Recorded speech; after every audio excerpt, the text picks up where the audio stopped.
Et si nous parlions d'éclairage d'appoint, et notamment de flash? Au sein de cette vidéo, je vous propose de tester le flash Godox V1 pour monture Sony, mais il existe dans bien d'autres montures, notamment Canon, Nikon. Je vous explique de quoi il en retourne, le test sur le terrain de ce flash.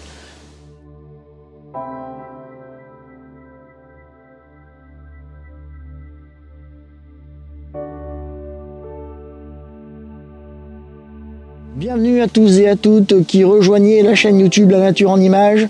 Je vous souhaite la bienvenue dans cette vidéo où nous allons parler, comme énoncé en introduction, de flash.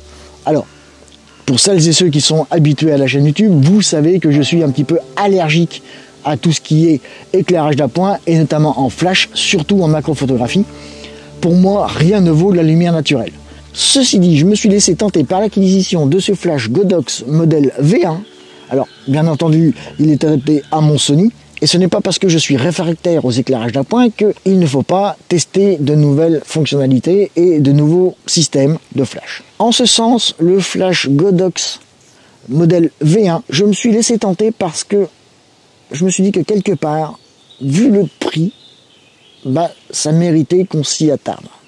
Parce que je vous donne tout de suite le prix, comme ça nous serons débarrassés de tout ce qui est pécunier. J'ai fait l'acquisition de ce flash pour la somme de 350 €. J'ai acheté d'autres accessoires, notamment des petits accessoires complémentaires dont nous parlerons un peu plus loin dans la vidéo. Et j'ai surtout fait l'acquisition de cette télécommande de flash qui se met sur la griffe de l'appareil photo, qui permet un petit peu d'avoir le flash en mode nomade autour d'un sujet et de pouvoir rester dans le cadrage que nous voulons avec le flash. Cela nous donne un petit peu les mains libres par rapport à la composition. Ce qui m'amène à un coût total d'environ 420 €, les accessoires, le flash et la télécommande. Donc vous voyez, pour 420 €, nous sommes quand même 2 fois moins cher qu'un flash constructeur qui va se situer aux alentours de 800 à 850 €. Le dernier flash que j'avais acheté lorsque j'étais chez Canon, je l'avais payé aux alentours de 800 850 €, je me rappelle plus bien. Mais donc vous voyez, nous sommes, je dirais, pour 2 fois moins cher avec ce système. Et vous allez voir, sans vous spoiler la vidéo, que il mérite son pesant de cacahuètes et il a quelques atouts dans la manche qu'il ne faut pas négliger, surtout en macro. Alors pour faire simple, je ne vais pas parler de technique. De toute manière, je pense pas que ce soit vraiment ce qui vous intéresse, parce que des vidéos qui traitent de la technique de ce flash, vous allez en trouver pléthore sur YouTube. J'en ai trouvé pas moins d'une vingtaine, et tout en langue française. Vous expliquez comment le paramétrer, vous expliquez comment il fonctionne, comment ceci, comment cela. Donc je ne vais pas faire une énième vidéo en ce sens. Moi, je vais plus me concentrer sur l'aspect technique terrain du flash. Je vais juste aborder avec vous la fonctionnalité de connexion sans fil entre la télécommande et le flash, parce que c'est tout simple et tout bête, mais j'ai galéré un petit peu pour trouver comment paramétrer les deux, alors que c'est vraiment tout simple. Donc, pour vous faire gagner du temps, je vais juste aborder ce souci technique avec vous. Il suffit juste de rentrer dans le menu, comme je vous montre ici en vidéo de démonstration. Vous allez chercher juste le canal, enfin la chaîne si vous préférez, mais nous parlons plus de canal, où moi j'ai mis sur 21, et ensuite vous allez chercher le canal 21 sur votre télécommande, et normalement c'est appareillé.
Après, le fonctionnement du flash est somme toute similaire à tout autre flash. Vous avez 3 modes, le mode TTL, le mode multi et le mode manuel. Je vous préconise un fonctionnement en mode manuel. Je suis un adepte du mode manuel pour tous les systèmes photo. Qu'est-ce que vous voulez? C'est comme ça, on ne se refait pas. Parce que grâce à ce mode manuel, vous allez pouvoir aller chercher dans les menus de votre appareil photo la puissance à donner au flash. C'est-à-dire que vous allez pouvoir, par exemple moi sur l'Alpha 1, attribuer une puissance de -3 IL à +3 IL à l'éclairage du flash au moment de la prise de vue. Pour que ce système fonctionne à 100%, il faut que vous soyez en manuel sur le flash. Attention à cela, parce que si vous vous mettez en TTL, lui, il va se mettre en mode automatique et vous n'aurez pas la puissance d'éclairage souhaitée. Elle sera certainement ou trop forte ou pas assez forte. Mais bien souvent, elle sera trop forte par rapport à ce que vous attendiez. Surtout si vous êtes comme moi, vous êtes frileux par rapport à tous ces éclairages secondaires, allez-y avec parcimonie, parce que vous verrez sur les photos, le rendu final est quand même intéressant, sans spoiler la vidéo encore une fois, mais ça peut vite être dégradant, surtout pour vos sujets. J'en ai fait l'amère expérience, croyez en moi. Donc voilà pour l'aspect technique, hein, rien de bien compliqué. Vous avez vu, le paramétrage est très express. La gestion du flash est aussi très intuitive. Là-dessus, il n'y a pas de problème en soi. Vous pouvez commander la puissance d'éclair du flash via le boîtier comme tout autre système de flash. Mais le gros avantage, c'est quand même que pour 350 € à la base, vous pouvez, si vous avez le budget pour acheter un flash, je dirais... constructeur, vous avez le budget pour acheter 2 flashs et vous avez potentiellement 2 points d'éclairage pour éclairer votre sujet comme bon vous semble. Sachant que, encore une fois, vous pouvez paramétrer le flash dans le menu correctement. Donc vous allez pouvoir commander plusieurs systèmes de flash en même temps. J'ai couplé donc le flash avec le Laowa 90 puisque je continue les tests du Laowa 90 et là, je dois dire que je vais refaire une vidéo par rapport au Laowa 90 parce que ça a le mérite de refaire une autre vidéo pour les photos obtenues avec ce Laowa. Parce que notamment en x2, je peux vous garantir que les résultats sont assez bluffants et assez surprenants. Et que grâce à ce système de flash, eh bien, j'arrive à avoir un éclairage d'appoint qui me permet d'aller vraiment chercher ce x2 et en, je dirais, situation lumineuse un petit peu tendue. Alors, vous ne le voyez peut-être pas, mais ici, j'ai devant moi une petite chenille. Je ne sais pas trop ce que c'est comme chenille.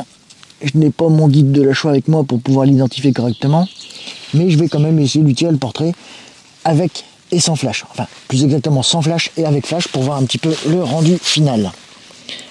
Donc, j'éteins mon flash et je viens faire une photo. Alors, je vais carrément me faire plaisir. Je vais monter directement à x2. Ok, donc là maintenant je vais mettre le flash. Alors ce que je ne vous ai pas dit, hein, c'est que c'est un flash Cobra. Hein. Donc, vous voyez, il s'oriente comme vous voulez, de gauche et de droite. Il n'y a pas de souci à ce niveau-là. Il fonctionne exactement comme un flash. Par contre, nous parlerons de son système d'alimentation qui est sur batterie. Et là, c'est quand même assez intéressant parce que je suppose que d'avoir des piles, vous êtes comme moi, plein le sac, au bout d'un moment, ça commence à être gonflant.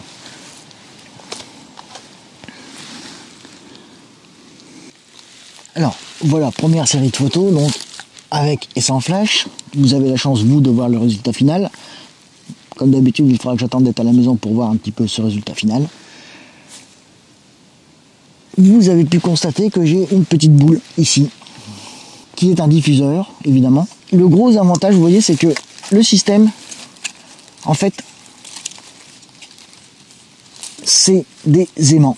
Donc, vous voyez, cela se monte, cela se démonte, cela est aimanté. Et là, vous avez la possibilité, voilà, de concevoir vos accessoires comme bon vous semble et dans le sens que vous voulez. Alors, ici, je n'ai amené, mais je vous montrerai cela ultérieurement, qu'une petite grille en nid d'abeille. Vous avez un diffuseur, vous avez un prolongateur, vous avez donc le diffuseur circulaire, et vous avez une espèce d'abat-jour, nous pourrions dire, qui va rabattre l'éclair un petit peu. Donc, je vous ai mis le flash direct, sans accessoires. Maintenant, je vais mettre le nid d'abeille plus le premier diffuseur. Voilà. Et maintenant, je mets le dernier diffuseur. Et j'ai ma chenille qui se barre, évidemment.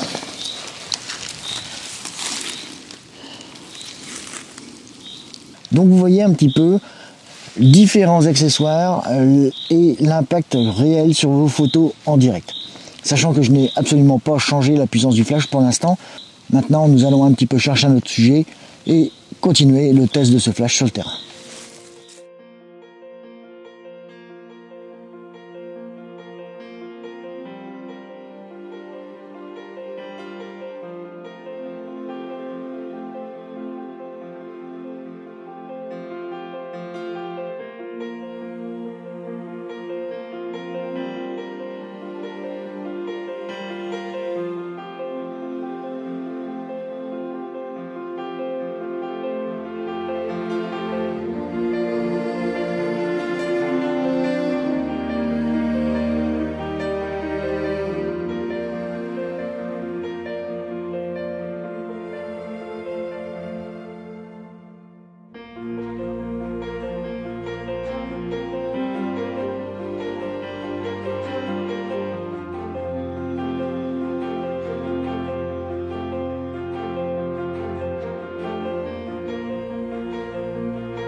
Comme vous avez pu le constater sur les photos de démonstration, vous voyez que le couple flash plus appareil photo est très bien géré par l'appareil photo.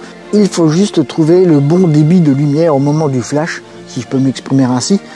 Personnellement, j'ai constaté qu'entre moins 2 IL et moins 1 IL, nous avions une exposition qui, pour moi, est parfaite par rapport au flash, puisqu'il ne vient juste subsister, au moment de la prise de vue, un tout petit éclair qui vient dégager un petit peu le sujet. D'autant plus, grâce à cette tête circulaire qui compose ce flash, vous avez potentiellement la formation d'un éclair lumineux qui va venir, encore une fois, éclairer votre sujet, un apport de lumière, nous allons dire, circulaire.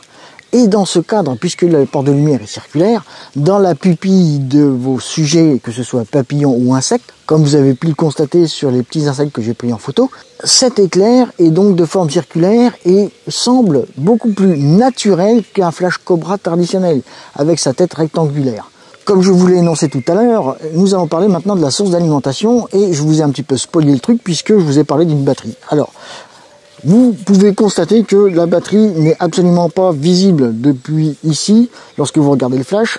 Vous remarquez simplement sur les deux côtés du flash des petites encoches. Et ici, vous avez un bouton. Il suffit tout simplement d'appuyer sur le bouton et de pousser en même temps. Et vous voyez, vous sortez le corps de la batterie. Et là, la batterie, je dois dire, est quand même assez conséquente. Elle délivrera une puissance de 7,2 volts avec une puissance de 3000 ampères heure. Ce qui est quand même assez conséquent et qui vous permettra de faire de longues heures de balade sans avoir le souci de la charge batterie. Cette batterie va venir se recharger sur un socle que vous allez mettre sur votre bureau, connecté à un port USB-C, puisque maintenant c'est la norme, relié à votre ordinateur ou à un chargeur de type USB-C. Et là, la charge, je dois dire que pour l'instant, je n'ai chargé qu'une seule fois cette batterie. Je l'ai mise toute la nuit pour être tranquille. Je n'ai pas regardé un petit peu quelle temps il fallait pour recharger cette batterie. Comme vous pouvez le constater, la batterie est quand même assez grosse, hein, parce que si vous regardez le flash, elle traverse tout le flash, vous voyez, le petit trou qui va bien. Et vous pouvez réinstaller la batterie comme ceci, et vous voyez, clic-clac, c'est magnifique, c'est magique. À côté de la batterie, vous avez sous un petit ergot en caoutchouc, un port USB-C qui vous permettra de faire une éventuelle mise à jour de votre flash et potentiellement de pouvoir recharger ce flash via ce port USB-C. Vous avez une prise SynchroSync qui vous permettra de brancher directement l'appareil photo sur le flash et de pouvoir faire le synchro directement sans passer par le Bluetooth ou par le Wi-Fi. Pour ce qui est du montage, que ce soit du flash ou que ce soit de la télécommande, rien n'est plus simple, puisque ici, fini la prise de tête des vis qui ne fonctionnent jamais, que nous n'arrivons jamais à visser ou à dévisser sans se faire mal au bout des doigts. Ça en devient pénible. Ici, il vous suffit simplement d'enlever le petit capuchon protecteur de votre support de sabot. Vous mettez le sabot dans le porte-sabot. Alors si j'arrive, voilà. Avec deux mains, c'est quand même beaucoup plus facile. Et là, vous avez une attache rapide, comme nous pourrions dire. Petit ergot gris, vous appuyez dessus, quart de tour, c'est verrouillé, ça ne bouge plus, c'est terminé. Si vous regardez ici sur la télécommande du flash, vous avez un deuxième port pour potentiellement un deuxième flash. Alors attention, si vous êtes comme moi, vous utilisez votre porte-flash potentiellement pour de la captation sonore en milieu naturel ou événementiel, peu importe, ici, avec ce deuxième support de flash, vous ne pourrez pas effectuer de captation sonore. Puisqu'à l'intérieur de ce sabot, vous n'avez pas tous les raccords et tous les connecteurs qui vont vous permettre de brancher le XLR 4.3M par exemple, et d'enregistrer potentiellement en dehors d'une séquence de photographie par exemple, sans avoir à tout démonter. Si vous vouliez faire de la photo, puis faire de l'enregistrement vidéo sans avoir à tout démonter, eh bien c'est loupé, puisque ici, vous ne pourrez brancher qu'un flash, nous allons dire primaire ou secondaire, peu importe. Mais ici, ce sera plutôt primaire puisqu'il sera directement relié à l'appareil photo en direct. Et vous allez pouvoir ainsi bénéficier de plusieurs appoints lumineux par rapport à cette possibilité. En ce qui concerne la télécommande, comme je vous l'ai dit, le système d'attache sur la griffe de l'appareil photo est exactement identique au flash. Donc, le petit bouton gris, on appuie dessus, quart de tour, et c'est verrouillé. Terminé la prise de tête. Si vous optez pour l'achat des accessoires optionnels, qui sont donc disponibles en option de ce flash, comme je vous l'ai montré tout à l'heure, vous obtiendrez dans ces accessoires supplémentaires le dôme diffuseur comme nous l'avons vu tout à l'heure, la petite grille en nid d'abeille comme je vous l'ai montré encore une fois tout à l'heure. Je ne vais pas revenir sur tous les accessoires que je vous ai montré tout à l'heure, mais sachez que dans cette boîte vous allez trouver un diffuseur blanc, un diffuseur orangé qui vont vous permettre de diffuser la lumière naturelle, encore une fois, à 5300 Kelvin environ, ou alors une lumière un peu plus chaude grâce à ce diffuseur orangé. Et le dernier accessoire, pour ma part, qui ne me sert à rien, mais qui peut-être pour beaucoup d'entre vous sera très utile, c'est une petite casquette qui va réfléchir la lumière à la sortie du flash pour la rabattre de manière encore un peu plus importante sur votre sujet. Alors personnellement, je ne me sers pas de ce genre de casquette, je préfère les diffuseurs pour diffuser ma lumière et avoir une lumière un tant soit peu plus naturelle et plus douce, comme vous avez pu vous rendre compte sur les photos de démonstration. Qu'est-ce que je pense de ce flash? Eh bien écoutez, comme vous le savez pour ceux qui suivent la chaîne YouTube, je suis un petit peu allergique à tous ces systèmes d'éclairage d'appoint, et notamment au système de flash par rapport à la macro. Eh bien je dois dire que la lumière que diffuse ce flash, cette lumière circulaire, si nous pouvons dire, je l'affectionne un petit peu. J'affectionne cet apport de lumière artificielle que va nous apporter ce flash. Je dois dire que dans mes essais sur le terrain, avec les divers insectes que j'ai trouvés, puisque je n'ai pas encore trouvé de papillons, il fait encore un petit peu trop froid, notamment en période où je tourne les vidéos, parce que la chance de Champix, vous la connaissez, elle est légendaire. Je n'ai pas pu vraiment avoir de test sur les yeux des papillons ou des insectes et vraiment retranscrire de manière importante l'usage de ce flash par rapport à ce rendu. J'espère que d'ici la parution de cette vidéo de test sur ce flash, Je vais réussir à faire quelques photos, alors potentiellement d'insectes, mais surtout de papillons qui vont vous permettre de vous rendre compte de l'impact de ce flash. Comme vous le savez, je fais mes macros avec le Laowa et le Laowa me permet un rapport de grossissement x2 et à x2 nous avons besoin d'un peu plus de lumière qu'à x1. Et bien grâce à ce flash, je dois dire que je me fais plaisir et je peux faire de la macro sur des insectes ou sur des fleurs lorsque le temps ne s'y prête pas, un petit peu comme aujourd'hui lorsque je tourne cette fin de vidéo où il fait gris, où ça pluviote sans arrêt. Là, x2, c'était même pas la peine d'y penser en temps normal, avec de l'éclairage naturel, ou sans monter dans des ISO à pu en finir et de rentrer à la maison avec des photos. Donc là, ce petit flash, pour moi, c'est un plus, et je pense qu'il ne dormira pas dans le tiroir, je vais m'en servir plus que de raison, et notamment par des temps couverts comme aujourd'hui. Je n'irai pas jusqu'à dire que j'en suis tombé amoureux, mais je dois dire que il a quand même des atouts dans sa manche. Niveau macro, encore une fois, j'enfonce le clou, je me répète, mais ouais, il fait le job. Il fait le job et il le fait bien. Et dès l'instant où vous aurez pris possession de ses capacités, de ses réglages, ce sera tout bénef pour vous. Voilà, je vous ai remis quelques photos de démonstration réalisées entre le Laowa et ce flash. Alors j'ai essayé, tant que faire se peut, de faire du x2 pour bien vous montrer l'impact du flash sur le x2. J'ai essayé de faire avec et sans flash pour vous montrer un petit peu la différence notable. J'espère que cette vidéo vous aura apporté, elle vous aura renseigné sur cet accessoire supplémentaire qu'est ce flash de Godox modèle V1, alors dédié pour Sony, mais pour Canon, pour Nikon, il fonctionne exactement de la même façon. Si la vidéo vous a plu, n'oubliez pas le petit like qui va bien. Si vous souhaitez progresser en photographie, n'hésitez pas à vous abonner à la chaîne YouTube, et pourquoi ne pas prendre une offre de souscription afin de pouvoir participer potentiellement aux visioconférences que je réalise une fois par mois afin de progresser ensemble. Vous avez tous les renseignements sur le site www.jeromechampagnat.photonote.com. Sinon, pour celles et ceux qui désireraient investir dans ce flash que je trouve un petit peu, notamment pour les novices, à grande portée, les débutants en macro, n'hésitez pas, foncez, achetez ce flash, il est très bien pour l'apprentissage de la macro, il vous permettra de vous faire plaisir. Donc, pour celles et ceux qui décideraient d'investir dans ce flash, je mets en description, comme d'habitude, les liens pour l'affiliation et permettre de faire découvrir aux revendeurs internet la chaîne YouTube et prendre connaissance que cette chaîne existe. Si vous souhaitez directement interagir avec un commerçant, je vous envoie à Camara du Creusot avec le code ChampixNature. N'hésitez pas à aller directement sur le site Camera, chercher le site du Creusot et dans le code de réduction, tapez ChampixNature. Cela aidera aussi bien pour les autres affiliations que pour Camara le Creusot à référencer la chaîne, à permettre de faire découvrir la chaîne. Et quitte à faire découvrir la chaîne, n'hésitez pas encore une fois à laisser le petit like qui va bien. Sur ce, je vous dis, faites-vous plaisir, faites des photos et à bientôt.